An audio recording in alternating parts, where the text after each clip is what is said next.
যেখানে আমেরিকা বিচ্ছিন্ন, ইসরায়েলের ভূমিকা প্রশ্নবদ্ধ, এটি একটি সংঘবদ্ধ অপরাধ হিসেবে দেখা হচ্ছে এবং ইরানের মর্যাদা আরও বেড়েছে কারণ যুদ্ধবিরতিতে দেশটি তাদের ধৈর্য দেখিয়েছে। আমেরিকা যুদ্ধের বিষয়ে ইরানে খোলাখুলিভাবে বলেছে যে আগ্রাসনকারী দেশটি সরে গেলেই কেবল ইরানের সার্বভৌমত্ব রক্ষা পাবে।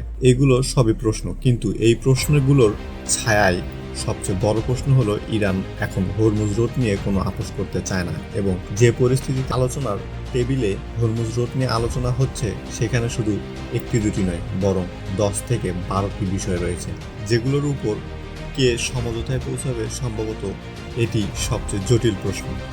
এই প্রশ্নগুলোর মাঝে আসুন একটি মুহূর্ত বিবেচনা করি যেখানে ইরানের প্রতিনিধি দল ইরান পাকিস্তান সীমান্তে পৌঁছেছিল। তা সত্ত্বেও যখন প্রতিনিধি দলটি অর্থাৎ সংসদের স্পিকার, পররাষ্ট্রমন্ত্রী ও উপপররাষ্ট্রমন্ত্রী এই মুহূর্তে ইসলামাবাদ সত্যিই একটি সামরিক ঘাঁটিতে পরিণত হয়েছে, কিন্তু প্রশ্ন হলো আলোচনার টেবিলে এই রসিকতার কারণ কি, এবং এর কারণ শুধু একটি বা দুটি নয় বরং 11টি। প্রথম কারণটি হলো সবচেয়ে প্রভাবশালী শক্তিটি হরমুজ রোডের সাথে এতটাই ঘনিষ্ঠভাবে জড়িত যে হরমুজ প্রণালীটি সবচেয়ে কৌশলগতভাবে গুরুত্বপূর্ণ হয়ে উঠেছে, শুধু পারমাণবিক সক্ষমতার দিক থেকেই নয়, কারণ এতে বিঘ্ন ঘটলে তা মুহূর্তের মধ্যে বিশ্বের অর্থনীতিকে প্রভাব ফেলতে পারে। অনেক দেশের কাছেই পারমাণবিক অস্ত্র আছে, কিন্তু অনেকের কাছেই হরমুজের মতো সমুদ্রপথ নেই, যা সম্ভবত এই যুদ্ধযুগে বিশ্বের অর্থনীতি, জ্বালানি এবং সম্ভবত এমনকি বিশ্ব শান্তির উপর বিশাল প্রভাব ফেলেছে। হরমুজ রোড অর্থাৎ জ্বালানি, ডলারের অর্থনীতি, এই সব কিছু নির্ধারণ করেছে। এটাই মূল প্রশ্ন যা ইরান খুব ভালো করেই জানে, আমেরিকাও জানে। দ্বিতীয় প্রশ্নটি, আইআরজিসি বা বিপ্লবী গার্ড বুঝতে পেরেছে যে বর্তমানে সেখানে অবস্থিত পারমাণবিক অস্ত্রের চেয়ে হরমুজ রোডের জন্য তাদের আরও বেশি নিরাপত্তা নিশ্চিত করতে হবে। এই কারণে হরমুজ রুটের চারপাশে নিরাপত্তা ব্যবস্থা জোরদার করা হয়েছে, কারণ পারমাণবিক স্থাপনার নিরাপত্তার চেয়ে হরমুজ রুটের নিয়ন্ত্রণ সবচেয়ে বেশি গুরুত্বপূর্ণ, কারণ হরমুজ রুটটি বিশ্বের অর্থনীতিকে নিয়ন্ত্রণ করে আর ইরান এই নিয়ন্ত্রণটাই চাইছে। আর এই আলোচনায় যুক্তরাষ্ট্র যদি ইরানের সঙ্গে কোনো চুক্তিতে না পৌঁছায় তাহলে হরমুজ রুটের জন্য ইতিমধ্যে থাকা সমস্ত নিরাপত্তা ব্যবস্থা এক ঝটকায় সক্রিয় করে দেওয়ার হবে। এই সক্রিয়তার অর্থটা কি? তৃতীয় বিষয়টি হলো যুদ্ধবিরতির সবচেয়ে গুরুত্বপূর্ণ শর্ত, কারণ যুক্তরাষ্ট্র বিশ্বকে এই বার্তা দিয়েছে যে এই জলপথ পুনরায় খোলার সিদ্ধান্ত এবং এর নিরাপত্তা কে দেবে সেই সিদ্ধান্ত তারাই নেবে। সম্ভবত এটি বিশ্বের উপর প্রভাব ফেলেছে। যদি যুক্তরাষ্ট্র সিদ্ধান্ত না নেয় এবং এর স্পষ্ট অর্থ হলো ভবিষ্যতে প্রতিটি দেশ নিজের জন্য সিদ্ধান্ত নেবে। সুতরাং আমেরিকা বা বলা ভালো ট্রাম্পের বিশ্বাসযোগ্যতার মুখ্য বিষয় হয়ে উঠেছে। সমগ্র বিশ্বের জন্য এই জলপথকে আবারও উন্মুক্ত করা এবং এর নিরাপদ দায়িত্ব গ্রহণ করা অত্যন্ত জরুরি হয়ে পড়েছে। চতুর্থ প্রশ্ন, গত 47 বছরে এই সুযোগ কখন আসেনি। এমনকি 1980 থেকে 1988 সালে ইরান যুদ্ধের সময়ও এই হরমুজ রুটের তেল ট্যাঙ্কারগুলোতে হামলা চালানো হয়েছিল, কিন্তু তা থামানো হয়নি। মনে রাখবেন, তখন মধ্যপ্রাচ্যের অর্থনীতি বা মধ্যপ্রাচ্য চিন্তা ভাবনা আমেরিকার সঙ্গে এতটা একমত ছিল না যতটা এখন আছে।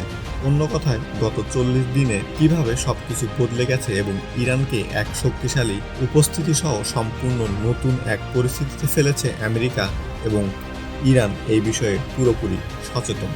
পঞ্চম প্রশ্ন, হরমুজ রোড প্রকৃতপক্ষে মধ্যপ্রাচ্যকে আমেরিকার উপনিবেশ হিসেবে গণ্য করার বিষয়। এই যুদ্ধের মাঝে দুটি প্রশ্ন আরও বেশি জরুরি হয়ে উঠেছে। এটি কি সত্যি যে আমেরিকা এমনকি ইরানের কাছে থেকেও নিরাপত্তা দিতে অক্ষম, এমনকি সেই সব দেশও যেখানে তার নিজস্ব সামরিক ঘাঁটি রয়েছে এবং সেই সামরিক ঘাঁটিগুলো নিরাপত্তা প্রদান সত্ত্বের উপর ভিত্তি করে স্থাপন করা হয়েছে, এবং সেখানেও যদি সে ব্যর্থ হয় তাহলে কি হবে? অর্থাৎ এই বিষয়টির যদি মনোযোগ দেন যে মধ্যপ্রাচ্যের মাধ্যমে একটি সুস্পষ্ট সীমারেখা টানা হয়েছে। একদিকে রয়েছে সৌদি আরব, সংযুক্ত আরব আমিরাত এবং বাহরাইন, যারা প্রকাশ্যে ইরানের বিরোধিতা করছে। তারা আমেরিকাকে বারবার যুদ্ধে ঝাঁপিয়ে পড়তে এবং হরমুজকে উন্মুক্ত করতে বলছে, কিন্তু অন্যদিকে রয়েছে কাতার, ওমান ও কুয়েত। কাতার খোলাখুলিভাবে বলতে দ্বিধা করছে না যে আমেরিকান সৈনিকদের এখানে থাকা উচিত নয়, আমাদের মাটি থেকে কোনো আক্রমণ হওয়া উচিত নয়। এর নিজস্ব গ্যাস ক্ষেত্রে হামলা হয়েছে। এটি জানে যে $5 বিলিয়ন সরাসরি ক্ষতি সত্যি তাৎপর্যপূর্ণ এবং এটি সংকট বুঝে যে আগামী 5 বছরে এই ক্ষতি কতটা বাড়বে।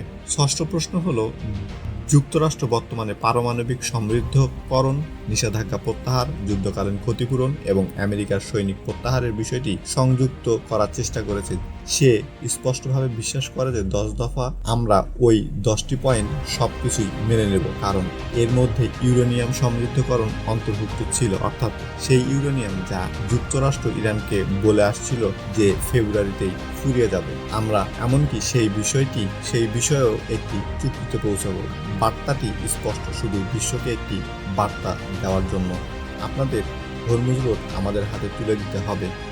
এবং আইআরজিসি ইতিমধ্যেই এখানে প্রেরিত পররাষ্ট্রমন্ত্রী ও সংসদের স্পিকারকে জানিয়ে দিয়েছে যে এই বিষয়ে কোনো চুক্তি হবে না।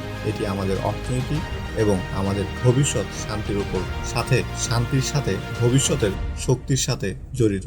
সপ্তম প্রশ্ন, প্রকৃতপক্ষে আইআরজিসি এই নতুন শক্তি নিয়ে বেশ উদ্বিগ্ন। যারা হরমুজ রোডের উপর নিয়ন্ত্রণ রয়েছে, কারণ তারা বিশ্বাস করে যে ইরানের সামরিক বাহিনী সম্পূর্ণ সতর্ক এবং তাদের আঙুল টিগারে রয়েছে। কিন্তু ভবিষ্যতে যদি ইরান হরমুজ রোড যুক্তরাষ্ট্রের কাছে ছেড়ে দেয় অথবা এই চুক্তির অধীনে প্রয়োজনীয়তার দাবি করে এটি বিশ্বের জন্য উন্মুক্ত করে দেয়, তাহলে এটি তার নিজস্ব সামরিক বাহিনী, অর্থনীতি, শক্তি ও দর কষাকষির ক্ষমতা হারাবে। এটি এমন একটি পথ যা প্রথমবারের মতো ভবিষ্যতের তাদের শক্তি বৃদ্ধির একটি উপায় বলে মনে হচ্ছে। সুতরাং এই বিষয়ে আইআরজিসির নতুন পাওয়ার পয়েন্ট হলো হরমুজ রোডের নিয়ন্ত্রণ।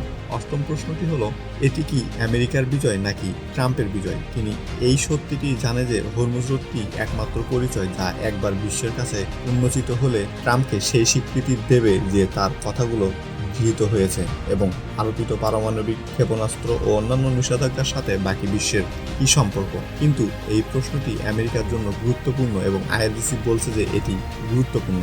এটিও বুঝতে হবে যে যদি এই পথটি নিয়ন্ত্রণের বাইরে চলে যায় তাহলে ফেব্রুয়ারিতে আলোচনার সময় ধীরে ধীরে আমেরিকা যুদ্ধের দিকে এগোতে পারে। ভবিষ্যতে এটি কোন দিকে মোড় নেবে তা কে জানে, আপনি এটি থামাতে পারবেন না। নবম প্রশ্নটি হলো, এটি ইরানের সামরিক বাহিনীর ব্যাপক ক্ষয়ক্ষতি করবে।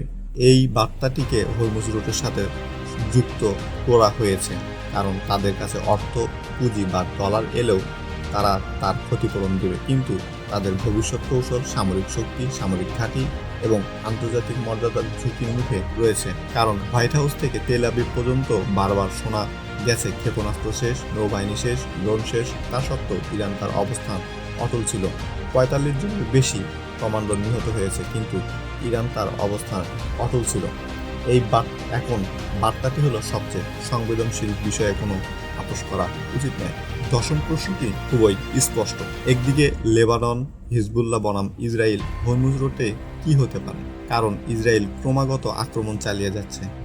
ইসরায়েল এমনকি এই বলে দরজা খুলে দিয়েছে যে লেবাননে যদি হিজবুল্লাহ পুরোপুরি পরিত্যাগ করে তবেই তাদের সাথে আলোচনা করবে। আর ইরান বলেছে তোমরা সাবধান হয়ে যাও। হামলা চালানো হুঁশিয়ারি দিয়েছে, যদি আপনারা হামলা অব্যাহত রাখেন আমরা আলোচনায় বসবো না। যদি আপনারা হামলা অব্যাহত রাখেন, ইরান তবুও এই বাস্তবতা বুঝতে পেরেছিল যে সংযম প্রদর্শন করলে তারা বিশ্বকে দুটি বার্তা দিতে পারবে। প্রথমটি, তারা যুদ্ধবিরতি মেনে চলছে এবং ইসরায়েল তা লঙ্ঘন করছে। দ্বিতীয়টি, হরমুজ রোডে তাদের সার্বভৌমত্ব, তাদের নিজস্ব সার্বভৌমত্ব মাধ্যমে জাতিসংঘ কর্তৃক প্রতিষ্ঠিত আইনের কাঠামো অধীনে প্রযোজ্য। এই বিষয়টি চীন উল্লেখ করেছিল এবং যখন উপসাগরীয় দেশগুলোর মধ্যে জাতিসংঘ প্রস্তাবটি উত্থাপন করা হয় তখন চীন তাতে ভেটো দেয়। এই পরিস্থিতিতে ইরানের জন্য অত্যন্ত গুরুত্বপূর্ণ। আইআরজিসি মনে করে যে যদি অনুমোদিত জাহাজগুলো লক্ষ্যবস্তু না হয় তাহলে তাদের বিশ্বাসযোগ্যতা নষ্ট হবে। এই কারণে এই আলোচনার আগে তারা একটি বিবৃতি জারি করে যে অনুমোদিত জাহাজগুলো লক্ষ্যবস্তুতে ধ্বংস করা হবে না। এটি স্পষ্টভাবে উল্লেখ করা হয়েছিল। 11 তম প্রশ্ন হলো, বিষয়টি খুব স্পষ্ট। আমেরিকা কেবল তখনই পিছু হটেছিল যখন ইরান এই বার্তা দেয় যে এটি পূর্ণাঙ্গ যুদ্ধবিরতির প্রয়োজন। এর অর্থ ছিল যুদ্ধ বন্ধ হলে কেবল আলোচনা হবে। আমেরিকা বলেছে হরমুজ রোড খুলে দিতে, এরপর আমরা আলোচনা করব, আমরা হামলা বন্ধ করব। ইরান বলেছিল হরমুজ রোডের উপর নিয়ন্ত্রণ বজায় রাখবো, আমাদের সুবিধা মতো সবকিছু চলবে, অন্যথায় এটি পুরোপুরি বন্ধ করে দিব। হরমুজ রোডের কারণেই আমেরিকা যুদ্ধবিরতিতে যেতে বাধ্য হয় এবং সমস্ত দাবি মেনে নেওয়ার ঘোষণা দেয়। এই বার্তাটি পাকিস্তানের মাধ্যমে এসেছিল এবং এই বার্তাটি চীনের মাধ্যমেও এসেছিল। যদিও ইসরায়েল লেবাননে অন্তর্ভুক্ত করেনি এবং আমেরিকার পরে পিছু হটেছে বলে মনে হয়েছিল, তবুও তারা জানতো যে আলোচনার কেন্দ্রবিন্দু ছিল হরমুজ রোড। কারণ হরমুজ প্রণালী যা ছিল 12তম ইস্যু, তা ছিল আরও অনেক বড়। এটি আন্তর্জাতিক সমুদ্র আইন এবং জাতিসংঘ সমুদ্র আইন চুক্তি দ্বারা পরিচালিত হয় এবং এর উদ্দেশ্য হলো নাগরিকদের সুরক্ষা দিয়ে সমুদ্রের জাহাজ চলাচলকে অবাধ ও নিরাপদে চলাচলের পরিস্থিতি তৈরি করে দেওয়া। সুয়েজ খালের ক্ষেত্রে এমনটি আগে ঘটেছিল। এখানে একটি উদাহরণ দেওয়া হলো। এই 11তম অর্থাৎ 12তম বিষয়টির ক্ষেত্রে কঠিন প্রশ্নটি বর্তমানে মার্কিন যুক্তরাষ্ট্রের জন্য হুমকি হয়ে দাঁড়িয়েছে। এটি হুমকিস্বরূপ কারণ ভেনেজুয়েলায় তারা যা করেছে তা জাতিসংঘকে অগ্রাহ্য করেছে। তারা আন্তর্জাতিক আইনকে পাশ কাটিয়েছে। পুরো বিশ্ব নীরব ছিল। যখন তারা বাণিজ্য যুদ্ধ এবং শুল্ক যুদ্ধ শুরু করলো, তখন তারা বিশ্ব বাণিজ্য সংস্থাকে WTO কে অগ্রাহ্য করেছিল। পুরো বিশ্ব নীরব ছিল। সবাই বিশ্ব বাণিজ্য সংস্থা তাদের আবেদন জমা দিতে থাকলো। মার্কিন যুক্তরাষ্ট্র এর থেকে স্বাধীনভাবে নিয়ম কানুন তৈরি করতে থাকলো। বিশ্ব স্বাস্থ্য সংস্থা WHO অর্থায়ন বন্ধ করে দেয় এবং এটিকেও বিলুপ্তি করা হয়। ন্যাটোকে এক অর্থে অপব্যবহার করা হয়েছিল। ন্যাটোকে একপাশে সরিয়ে দেওয়া হয়েছিল। ইউক্রেনকে অর্থায়ন থেকে বঞ্চিত করা হয়েছিল। এমনকি তারা নিজেদের সুবিধার জন্য যুদ্ধের মূল হোতা রাশিয়ার উপর থেকে নিষেধাজ্ঞা তুলে নিয়েছিল। সারা বিশ্ব দেখেছিল। একমাত্র প্রশ্ন ছিল কে একে থামাবে। এবং যখন যুদ্ধ শুরু হলো, তখন বড় প্রশ্ন ছিল কে আমেরিকাকে থামাবে। এবং যখন ইরান এই প্রশ্নের উত্তর নিজস্ব উপায়ে দিতে শুরু করলো এবং যখন তারা হরমুজ রোডকে নিয়ন্ত্রণে নিল, তখন আরও বড় প্রশ্ন হয়ে দাঁড়ালো ইরানের ক্ষমতার অর্থ কী। সম্ভবত এক অর্থে এই আলোচনার টেবিলের এটাই সবচেয়ে গুরুত্বপূর্ণ প্রশ্ন। আপনার কি মনে হয় ইরান হরমুজে ছাড় দেবে?